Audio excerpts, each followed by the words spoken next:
You guys thought I was done with Scream, but I'll never be done with Scream. As long as Scream is still around, I'm around. If there are no Scream fans left, that means that I'm dead, bitch. That means I'm dead on the side of the road. As long as Scream continues, I will be participating. You guys have asked me so much to watch Scream 5 and Scream 6, and I'm here to give you both of them. Scream 6 came out this year and Scream 5 came out last year. I watched Scream 5 in the theater twice and I saw Scream 6 once. If you guys didn't know, I already have 2 videos about Scream on my channel right now. I have a 1 and 2 video and a 3 and 4 video, so you guys can go check them out. I'll have a link to them in the description or at the end of the video. I see that a lot of you guys that are watching are actually not subscribed, and if you didn't know, sometimes YouTube unsubscribes you. So I've been getting a lot of comments about people saying, I thought I've been subscribed this whole time, but I'm not. I subscribed a long time ago and I'm not anymore. So make sure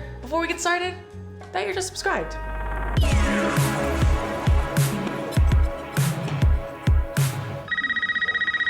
I can't help but smile at that little ring. I know that ring is followed by so many deaths afterwards, but that ring just brings me joy. It does. I can't help it. I can't help but say it brings me joy.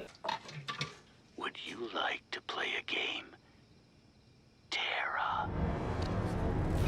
How, like, it took her so long to be like, what the fuck? Because as soon as someone's like, have you ever seen the movie that takes place in your town about how a girl got killed by a masked killer? That would have been my aha moment. And Scream 5 actually changes the direction of all the Screams, and so does Scream 6, but we'll get to that when we actually watch it. Scream 5 changes the direction of all the Screams and completely changes the whole set of rules, which that is the whole game within Scream. Every single Scream, there is a new set of rules. But by Tara surviving this, it completely flips everything that we could have ever known about Scream on its head, and it makes it so impactful. And I was just like praying in my heart that Tara wouldn't die, because it would have made sense why Tara would have died. Well-known actress, trending actress, just like they did with Drew Barrymore in the very first movie. It was promoted as Drew Barrymore in a slasher movie, and then she's the first one to fucking die. Totally thought that was gonna be Tara. And miraculously, she survives, and it completely shifts the narrative of the entire movie. It is phenomenal.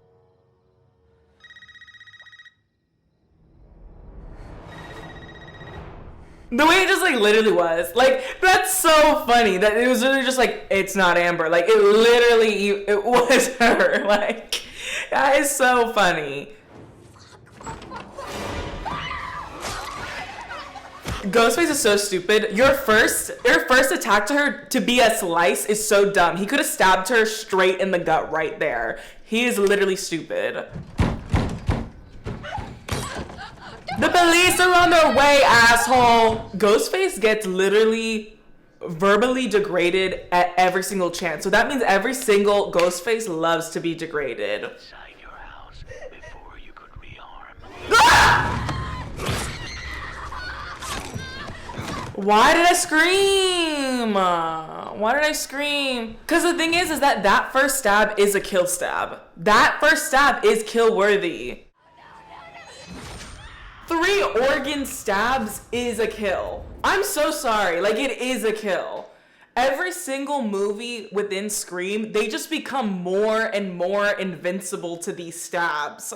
The rules of Scream have changed, and basically that is, if you did not see them, actually, the rules of Scream have changed, which basically goes to show that if you did not see them take their last breath on camera, that means that they could come back to life and that they could re-enter the series at any point in time.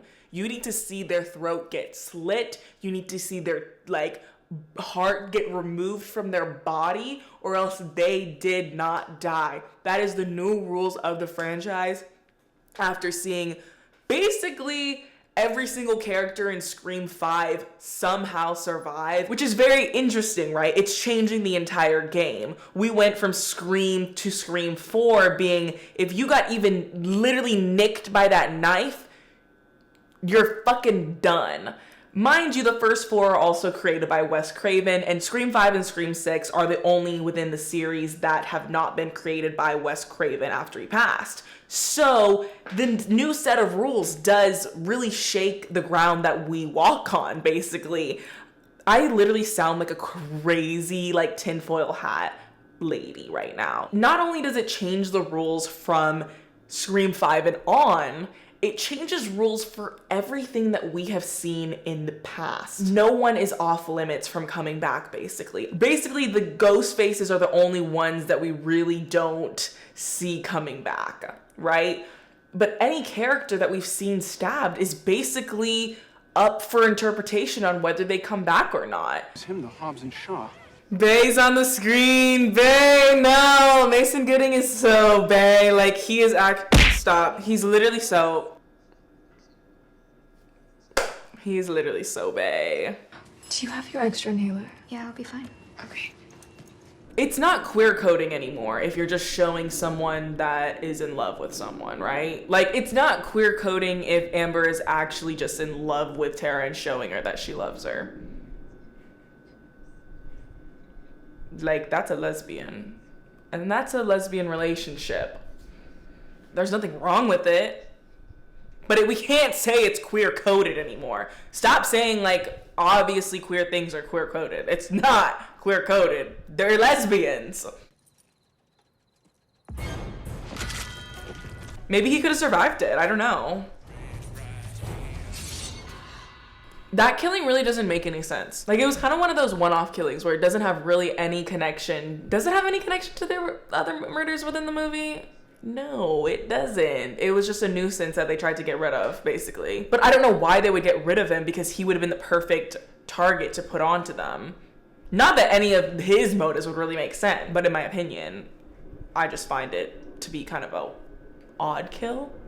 Maybe by the end of the movie I'll remember why he's killed, but so far I don't really understand it. Hey, when are you gonna tell her why all this is happening? I think, okay, lots to say about that, but her being Billy Loomis's offspring, perfect, like picture perfect, I love it. She looks just like Billy, like I love it. But the visions, it was really hard to see Scream 5 with someone who doesn't know Scream and to see that pop up.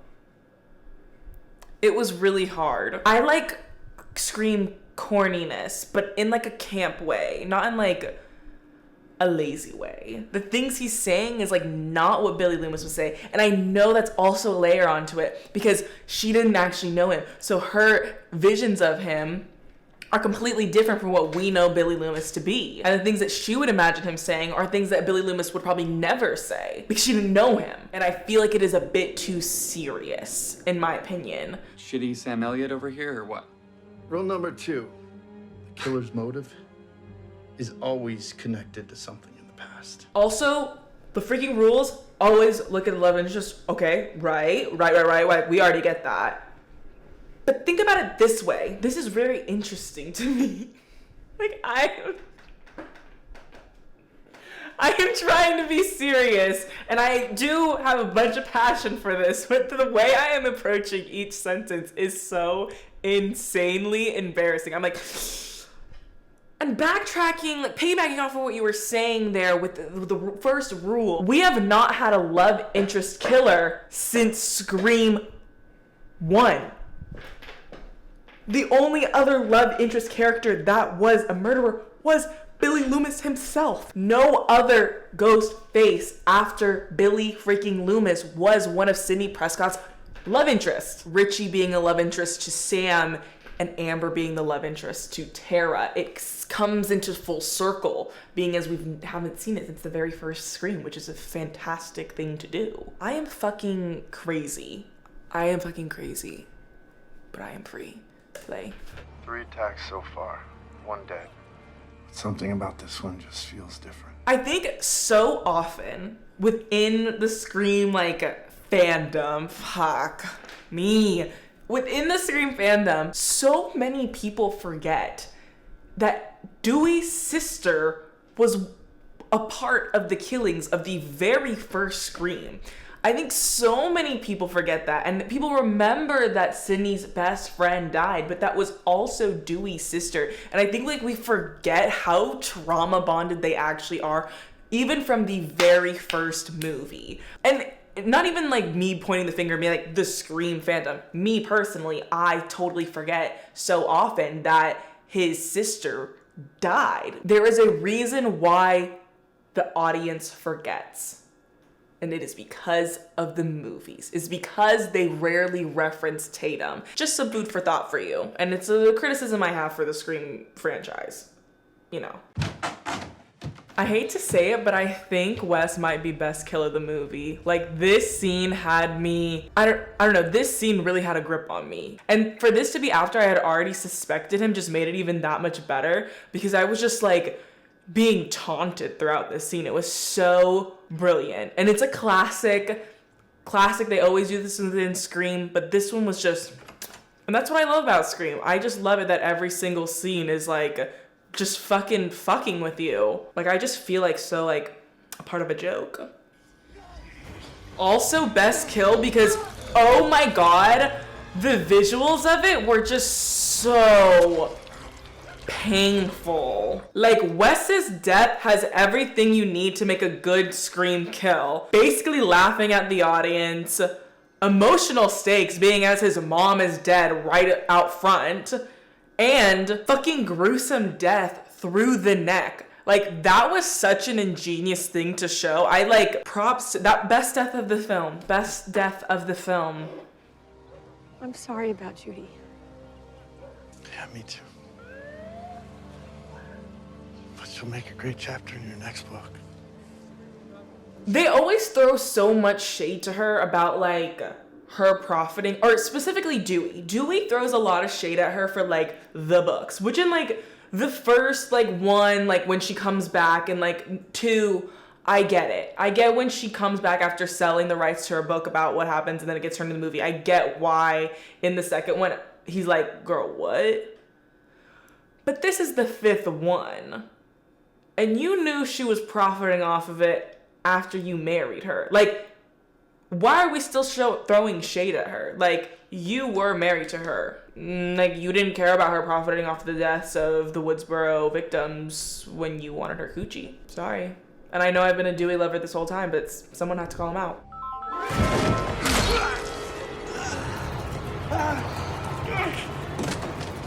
That's Amber. Like, can I just emphasize that is Amber holding up this grown man with two knives as if she is fucking like a fucking Hulk. Like, she is She-Hulk holding this man up by two knives. Like, it's ridiculous. It's ridiculous.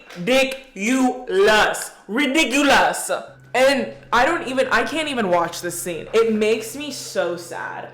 When I saw this in theaters, I didn't think I was gonna cry that much over Dewey, but I don't know, there was just something about it. Like, he was just so sweet in this movie. I mean, he's sweet in every single movie, but Gail's reaction, the reason he died being that he picked up the phone, like he looked down at his phone for Gail calling him, like the fact that I can't. We're not even gonna talk about this scene. We're only going to count how many times he gets stabbed. Okay? That's what we're gonna do in this scene. I think that was a stab, so 1. That definitely is a stab. That definitely is a stab. Fucking great. Fucking great. 2, 3, 4, 5, 6, 7. 6 or 7 times. 6 or 7 times. Can we talk about that? Fuck you, Amber. I'm not the fucking killer. I know. Welcome to Act 3. So good! So fucking good! So fucking good! So fucking good. Like, you couldn't have asked for anything better. The camera zoom with the tilt. That was the fucking best reveal ever. The spawn of Stu Macher. Please, Sid, you gotta help me. Fuck it. Sydney, first of all, how did you miss twice, but Amber got Gail on the first fucking try? Thank God you're okay. Oh my God! Because I really wanted to be the one to kill you. Fucking great reveal. Like that one I was, that one I went, amazing, fucking amazing. I thought he was going to be an offspring of Stu. I totally thought he was going to be an offspring of Stu. Like that was killing Dewey. That was the person who was like fully lifting up Dewey by 2 knives. You did all. Like, why did you do that? But like, thank you for doing that. Why did you do that? But thank you for doing that. Like, she was just so good. She was too good. Too good. Like, she was just having a blast. Fans are gonna be the ones who win. That about cover it? Nailed it, baby. No, never seen 2 characters have less tension in my life. They're literally not fucking. You killed my best friend! And he died like a pussy. Like, she is so crazy. But, like, I could fix her. Like, I could fix her really good. Your story's over! Like, she is... Like, pause. Like, she is definitely, like, one of the most batshit Ghostface. Like, her and Jill were, like, very unhinged. Like, and to be, for any of the Ghostfaces, you have to be unhinged. But, like, specifically Amber and Jill were, like, on screen looked the fucking craziest. Like, just batshit insane. Like, insane. Batshit insane. They, like, literally held back nothing. They looked and sounded insane. Never fuck with the daughter of a serial killer. Like, I'm sorry, she fucking killed it. I wish her line, though, before she killed him was better. Like, do you think he could come back? You think he could come back in another movie? I still prefer the Babadook. See, that's a good line. I wish Sam's line before she kills Richie, not here it comes is really good, but before when she says the final rule, I wish it was something better. Cause like, never fuck with the daughter of a serial killer. It's just a little too long. Shorten it down. Like, it should have been like, like, I'm psycho or something, I don't know, like.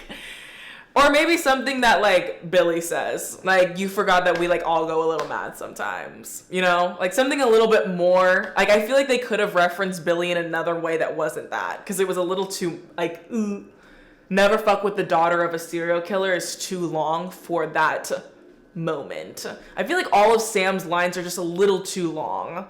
Like, I feel like they can shorten them to make them more badass, which I think they do in the 6th movie, but I feel like for this movie, they kind of just draw at her lines that make them a little bit too corny. I'll say casting Samara Weaving as a scream queen for the beginning of the movie is literally perfect. She's one of the she's an up-and-coming movie star. She's getting booked in a lot of different horror movies. It's perfect, but God doesn't hurt my soul because I love Samara Weaving. She's in one of my favorite movies of all time, Ready or Not. It's all cliche, but out of those cliches comes an opportunity for outsider art. A voice for the voiceless, you might say. Personally, I think this is one of the best Scream openings. I think that whole arc of her talking about the tropes is really interesting within the Scream universe because Scream is so pointing out the obvious and being very self-aware of the movies that they are making. And I think that was a really good monologue to encompass that and also point out a lot of things that are about to happen in the movie, which is also what happens in every opening Scream monologue. But I found this one to be unique in a sense, where it really changed the format that we've been using for the rest of the Scream movies.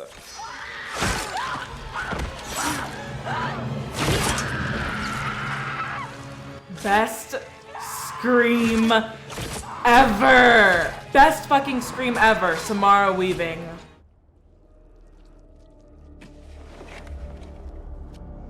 No! First of all, I mean, obviously that's Flash from Spider-Man, but I can't put into words what I did when this happened in the theater. You don't understand, and you guys understand. I know you guys understand. You realize the weight of this scene. A Ghostface taking off his mask in the very first opening kill.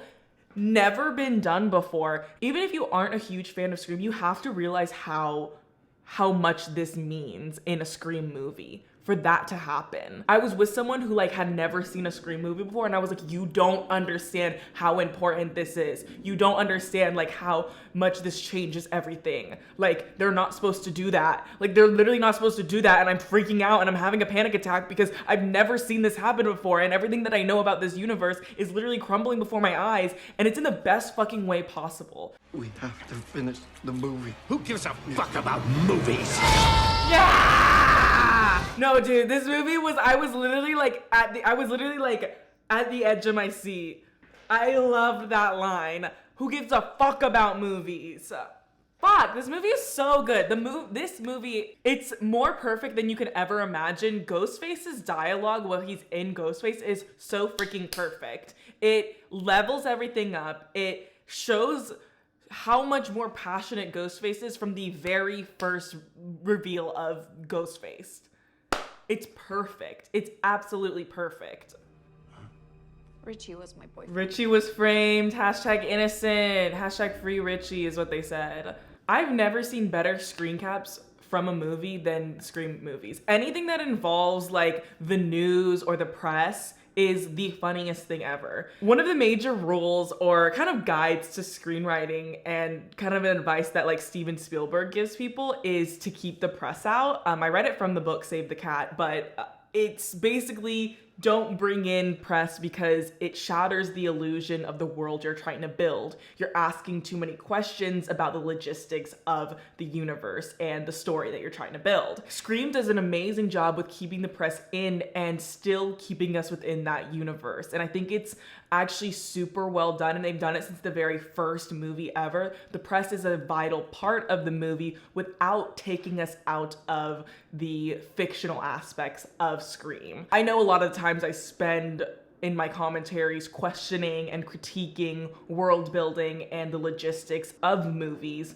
but I think Scream, if you're like actually just a casual watcher and you're not trying to really nitpick about it, it creates a really good world to dive into and to be an audience member watching. And the fact that they've kept up with this through every single Scream movie, it's a vital part within every Scream movie. It just shows how well Scream is made and how well the universe is. Guess I should stay close to you then. Period. I like it that they actually let like Mindy like be a lesbian. You know when like they make a lesbian character but they like, don't let them be a lesbian? I'm so glad they actually let them be a lesbian. Let lesbians be lesbians.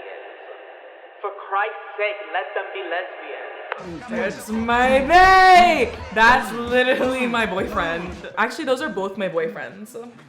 I have two boyfriends. Chad is my boyfriend, and then the other one is my boyfriend's boyfriend. Chad's super straight for me, but he's super gay for Ethan. I'm not messed up anymore. Sure. Oh my god, it's so good. It's literally so good. They are the perfect pairing ever. If I don't get an entire movie of them just being like a perfect couple, then what's the point? What's the point, guys? He is one sexy... Oh, that's my other boyfriend. Like, are you kidding me? That was so hot. It's perfect. Like, I could also have a whole movie on their relationship as well. Hidden relationship within the apartment complex. And he's like such a not to be rude, but such an upgrade from Richie. Like, he is so delicious. Like, that's my other boyfriend, guys. I have 3 boyfriends, actually.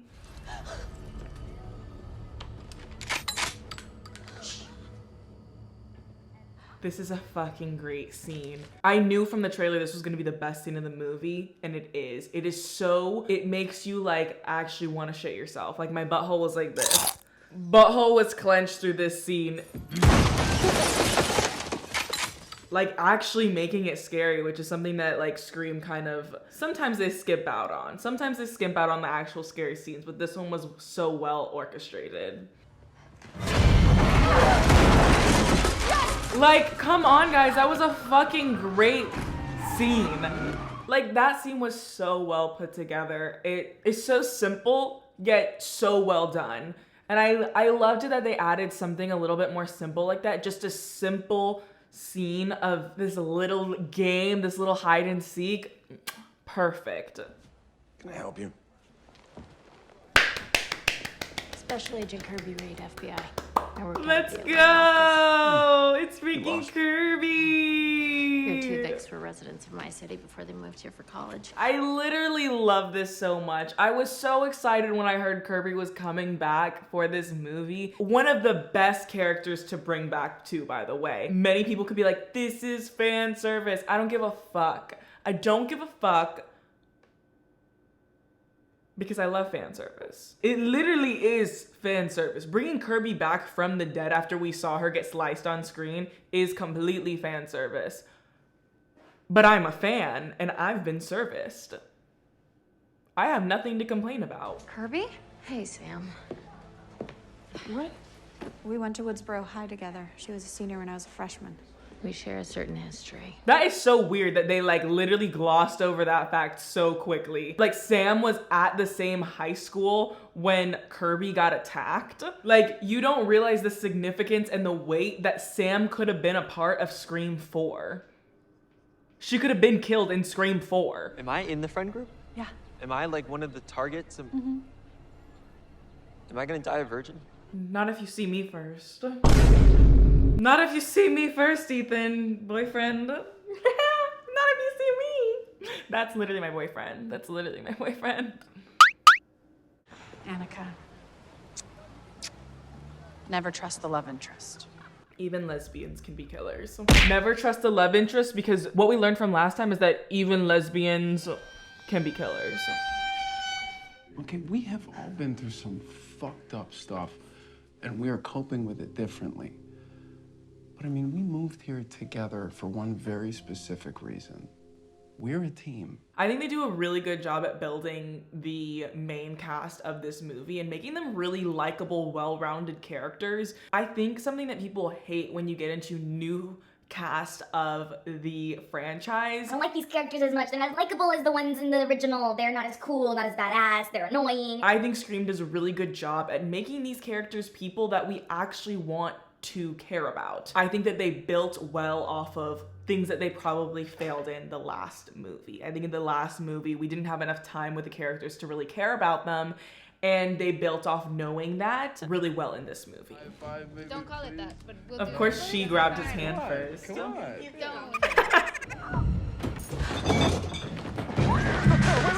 He immediately grabbed Tara. I'm like, sorry. It's just like, I can't keep my eyes off them. Oh! I'm usually one for the Ghostface stabs, but that one was fucked up. Dude, Annika's organs like falling out of her fucking stomach. Like, it is so bad. Like, I don't know why, but her stab like really gets me queasy. I mean, probably because her organs are literally falling out, but still, like, usually I'm like used to it at this point. Okay. It ain't going anywhere. It's gonna hold you. He is so bae. Like, he is literally so hot. Like, don't talk to me like that. I'll act up. Like the way he just like picked her up with ease. I need a man like that. I think I'm touch deprived. I think I need like a hug or something, because every single time I see anyone show like physical affection, I'm like, whoa. I'm like, dude, let me get some of that.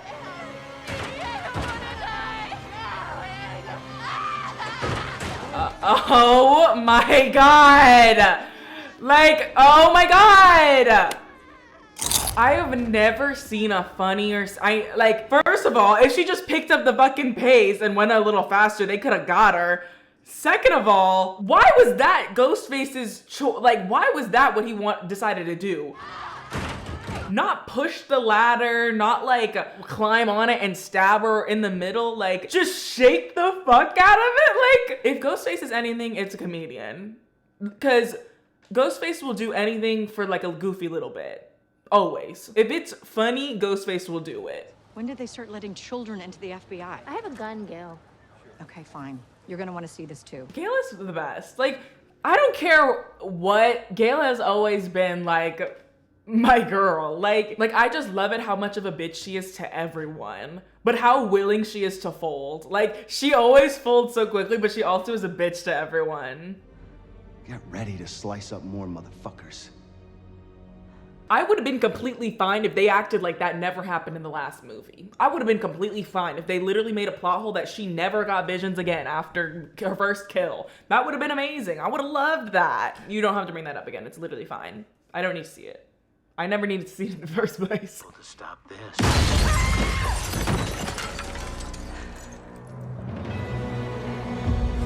I swear to God, every single Ghostface scene is just so lit. Like, these chase sequences are phenomenal. They are so good. All those muscles didn't help much. Yeah, like thinking about who killed him, like, would not have been able to lift him like that. Like, thinking about the Ghostfaces that would have killed him, like, they would not have been able to pick him up. Sorry. There's only one Ghostface that could have done that, and he wasn't even there. Like, how the fuck does Ghostface get up so quick after getting, like, knocked the fuck out with a big-ass vase? Like, I don't understand. And specifically, like, this is, like, a literal, like, child doing this. This is not even, like, a tank like there have been in the past.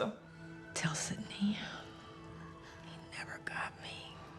I love it that she says that, because she knows if Sydney knows that Gail died, she would come. Perfect.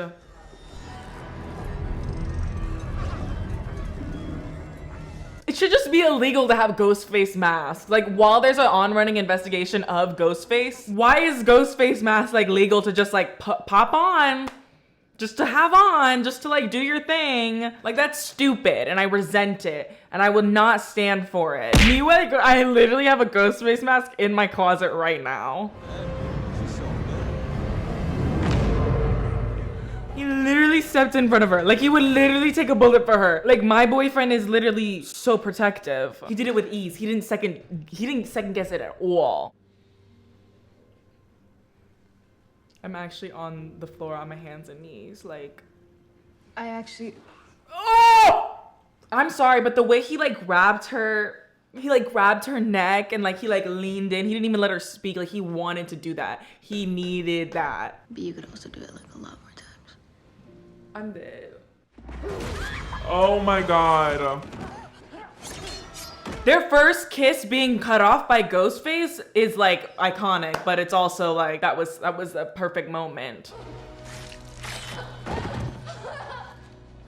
Loved that little twin moment. Twin, because we've really never seen the Ghostfaces on camera like that together. Obviously, everyone has already seen this movie by the time you're watching this, but the fact that Chad survives that, like, we just saw him get stabbed more times than the last. It was a miracle that he survived the first time after being stabbed, what, 8 times? On camera, we saw that, right? This time, like, like, these are all, like, you're hitting everything. You're hitting everything, and he somehow survived. Like, what is up with Chad, and how is he this, like, supernatural being that can survive, like, literally anything? And as much as I want to be like, oh my God, that's so bad, I'm like, no, that's my boyfriend. He has to survive. I could see Chad literally get beheaded, and I would be like, and he survived it, of course. Like, there's no way anything's getting him. Great job.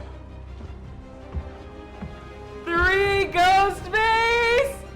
3! Dude, 3 Ghostface is crazy! He is bae. Like, he's still my boyfriend, even though he is Ghostface. Was room with a conceited, condescending alpha, literally named Chad. Fuck, it felt good to kill him. That was literally your boyfriend. He was a limp dick little fuck who cried before I slit his throat. Shut the fuck up! Dude, Quinn was like weak-ass Ghostface. Her fucking teeth falling out, like, you're literally lame. You're literally lame. What are you gonna do about it, bitch? Damn! It's like, why would you ask her that? Don't ask her what's she gonna do about it. She's gonna do something. Trust that. Trust that Samantha is gonna do something. I've always wanted to stick something in you, Tara. Fuck you! Fuck you! You're literally a freak. Why did he say that? Why would he say that? That's literally so weird. Gotcha! Yeah! I love it that it goes straight in his mouth after he's been running his mouth the entire movie. You are so good, Tara.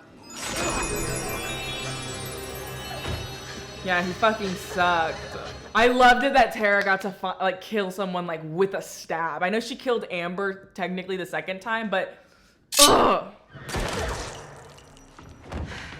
Always gotta shoot him in the head. She's such a badass. I know people gave her a lot of shit in the first movie, but dude, she fucked everyone up in this movie. Fuck. The fact that he had a gun and he decided to run at her instead of shoot her. The old man was dumb. And it's great. The first movie, she parallels Billy's kill within the house. And in this movie, she parallels Nancy Loomis's death within the theater.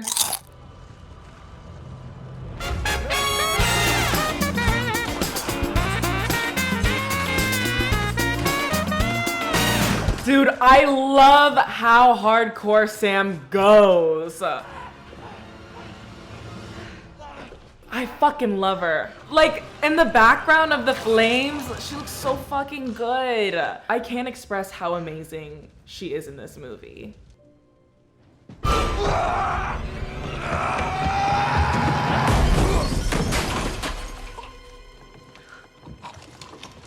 So that in a scary movie once. Like, thank you for giving Kirby an actual kill because I needed that. Like, she needed to actually kill someone. Bay is back. We should have trusted Bay. Love him. Love him. He's so hot. Chad, how are you alive? It's like, no.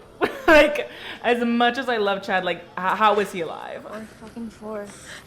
Like, how? Like, I don't like to be the person that's like, how? But like, as much as I love them together and I love that like he survived and I need him in another Scream movie, his survival is crazy. Like, Mindy's makes sense, but the stuff we've seen him gone through on camera is actually insane. This fucking movie is so good. You guys, pause. This movie completely changed my Scream rankings. My Scream ranking now is the original, Scream. Then it goes Scream 4, Scream 6, Scream 2, Scream 3, Scream 2, Scream 5, Scream 3. And usually Scream 3 gets bumped down to the bottom solely because of the Ghostface, because I didn't really like the Ghostface in that one. But other than that, I think Scream 3 is really funny, but I think it's bumped down not because it's not entertaining, it gets bumped down because of the motive and all that kind of stuff. I didn't really like that. I can't wait to see what you guys say about these movies. Let me know your Scream ranking down below and let me know your thoughts on Scream 5 and Scream 6. I know you guys have been asking me to do Scream 6 for a while, so I thought I'd give you both in one as a double feature for Scream. Scream is one of my favorite franchises of all time, and if another Scream comes out, just know I'll be there. With open arms and open legs. I'll be there with open legs if they're casting Mason Gooding again. Yeah. Yeah. That wraps it up for today, guys. I will see you next time. Goodbye.